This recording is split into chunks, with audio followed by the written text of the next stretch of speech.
The problem is in the God of Islam. This is shocking, and unfortunately this is the reality about this God. He's a God of torture. He's a God, the deceit God. This is what he talks about himself. You are going to make millions, millions upon millions of Muslims very, very angry. I'm not trying to offend Muslims. I love them. Those Muslims are my family. But you are going to offend people, and you are going to put your life in danger, aren't you, by doing this? Some of them will be offended. Some of them will be offended. But I am sure, I believe that many of them will wake up. Some of them will try to kill you. They will. They will. If they will kill me, they will kill this body. But the question, what about my soul? What about my ideas? What about my beliefs that I shared with everybody? Will they be able to kill this? I don't think so. These comments are coming from a man who is not just any Palestinian, but the son of Sheikh Hassan Yousef, one of the founders of Hamas. Mosab Hassan is also a young man who himself, until just a few years ago, was president of the Islamic Youth Movement. And his denunciations of Islam are harsh and startling. Every Muslim who read the Quran, if they allow themselves to listen to this Quran and believe in the same time that this is from God, I think they are sick and they need help. I believe that Islam is collapsing already. Because it's collapsing? It is collapsing.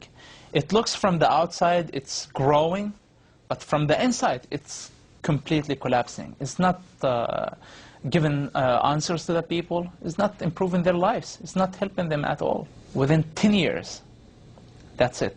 Islam is going to be over. Hamas start to get suspicious about everybody, about themselves, about their wives, about their children, about everybody. If they torture, you're not allowed to say anything.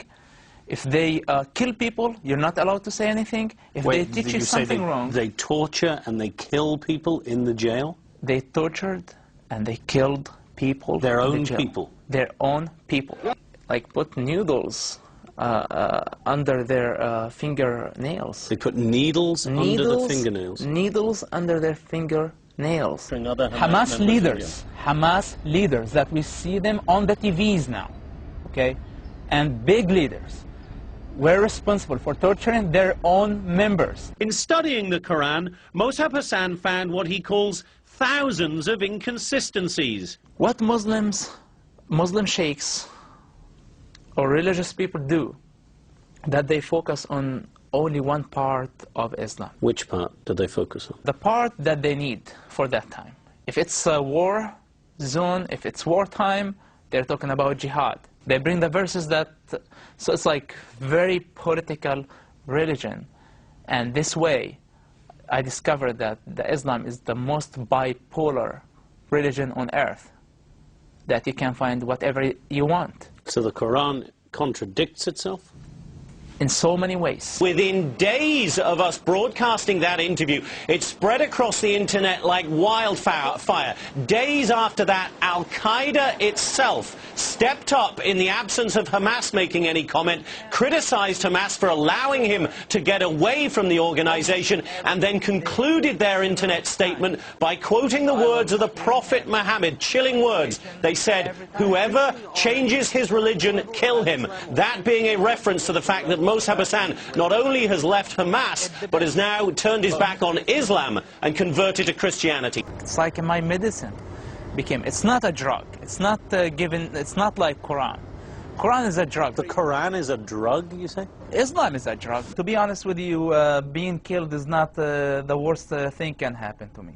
But if my soul is dead, if I feel the responsibility and I don't say a word of truth, I will die every day. The biggest terrorist is the God of the Quran. I know this is very dangerous, and I know this is this will offend many people, but my goal not to offend them. What I'm saying, that the biggest terrorist is Allah of the Quran, the God of the Quran, the God of Islam. Since Yousef's book was published, his father, Sheikh Hassan Yousef, has publicly disowned his son. I want to ask you, of course, to pray for me and pray for my family. They were under lots of pressure. The last time I talked to my dad, he told me, I asked him disown me, because I know how difficult this is for them. And he told me this is not an option. I know their hearts, they're good people. But unfortunately, their God doesn't have a minimum amount of humanity. He unskinned their humanity. He wants them to be beasts. Our problem is with their God.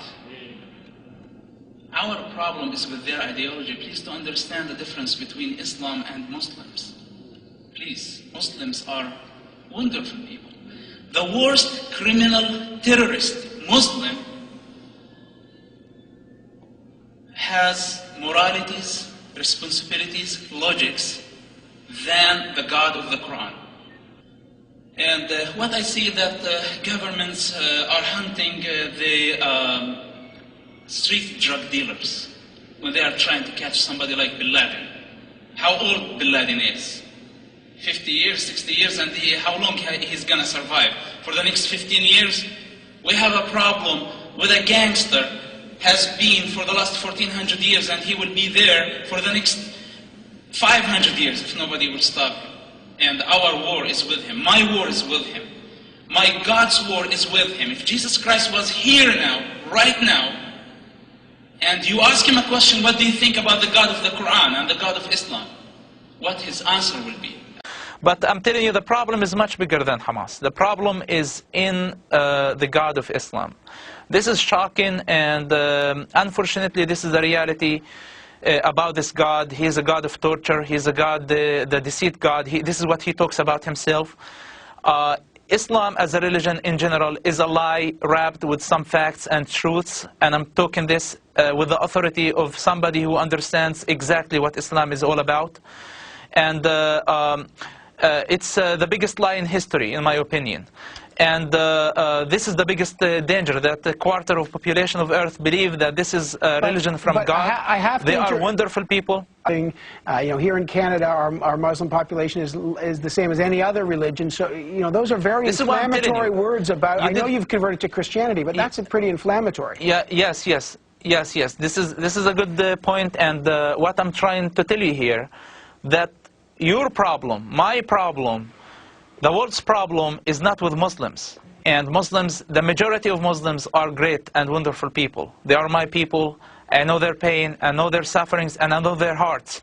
When you go to the Middle East, when you go to any Muslim community, you see their passion, you see their hospitality, and you get confused, even more confused. You say sometimes, those Muslims are better than many Christians. And we are not in a position to compare people. We are comparing ideologies. And I'm telling you that the minimum Muslim, the most criminal Muslim or terrorist has a minimum of morality, responsibility, logics more than his God. If you read the Quran, if you allow yourself to understand what the Quran is all about, you're going to figure this out yourself.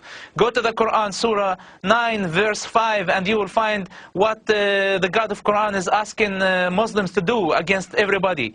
Now, it's not Muslims' fault that they were born in that culture.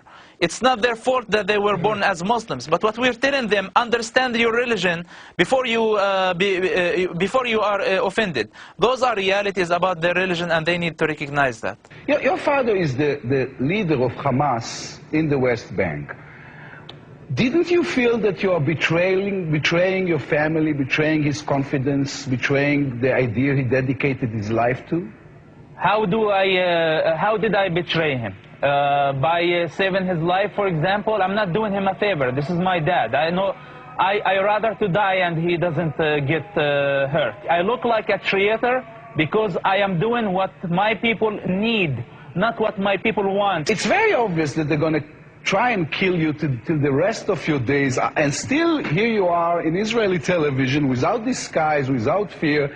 And I ask myself whether this is courage or total craziness. Look, you are afraid when you do something wrong. When you don't do something wrong, when you believe in what you're doing, you're not afraid. Mosab Yousef, in behalf of myself and many, many Israelis, thank you very much, and thank you for this interview. Thank you. Mosab is well aware that by speaking out, he could effectively be signing his own death warrant. But he shows no fear. They gotta kill my ideas first, which is like, that's it. They're already out. So how are they gonna kill my idea? How are they gonna kill my opinions that I have? This thing that they can do, they can kill my body, but they can't kill my soul.